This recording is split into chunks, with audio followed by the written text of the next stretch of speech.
संसद के विशेष सत्र को लेकर आयोजित सर्वदलीय बैठक में विभिन्न नेताओं और विपक्षी दलों की ओर से जैसी प्रतिक्रिया व्यक्त की गई, उससे ऐसा लगता है कि यह विशेष अवसर भी हंगामे और व्यवधान से अछूता नहीं रहेगा। ऐसा नहीं होना चाहिए, क्योंकि यह विशेष सत्र संविधान सभा से शुरू हुई 75 साल की संसदीय यात्रा पर चर्चा के लिए मुख्यतः बुलाया गया है। न केवल इस विषय पर गंभीरता से चर्चा होनी चाहिए, बल्कि इस पर चिंतन और मनन भी होना चाहिए कि संसदीय कार्यवाही कैसे गरिमापूर्ण तरीके से चले, क्योंकि इससे इनकार नहीं किया जा सकता कि पिछले कुछ वर्षों में संसद में कामकाज के तौर तरीकों में गिरावट आई है। ऐसे अवसर दुर्लभ हो रहे हैं जब संसद में कोई सार्थक चर्चा हुई हो। यह दुर्भाग्यपूर्ण है कि संसद में भी विरोध के लिए विरोध की राजनीति अधिक देखने को मिलती है। विपक्षी दल संसद में चर्चा करने से अधिक नारेबाजी करने, नारे लिखी हुई तख्तियां दिखाने में ज़्यादा ऊर्जा खपाते हैं। पिछले कुछ वर्षों में तो ऐसा लगातार हो रहा है और इसके चलते कई सत्र ऐसे भी रहे जब कोई खास काम नहीं हो सका।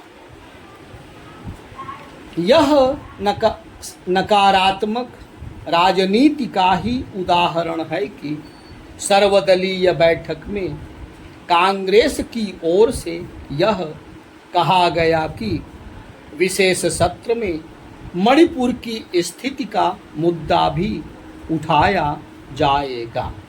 सरकार ने संसद के पिछले सत्र में इस विषय पर चर्चा को लेकर कई बार सहमति जताई थी और अविश्वास प्रस्ताव पर बहस के दौरान प्रधानमंत्री और गृह मंत्री की ओर से विपक्ष के सवालों के जवाब भी दे दिए गए थे।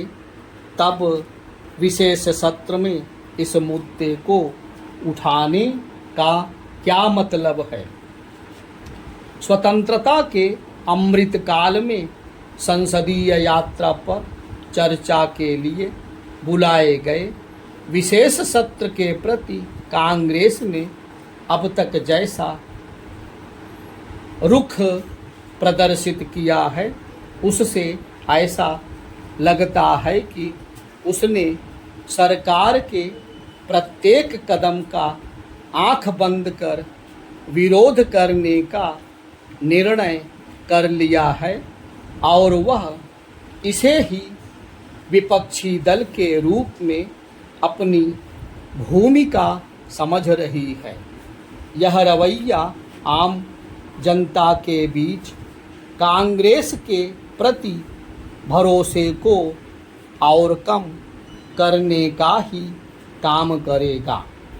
उचित यह होगा कि इस सत्र में सरकार ने जो विधेयक प्रस्तावित किए हैं, उन पर बिना सोचे समझे विरोध जताने के बजाय विपक्षी दल स्वस्थ बहस के लिए तैयार रहे।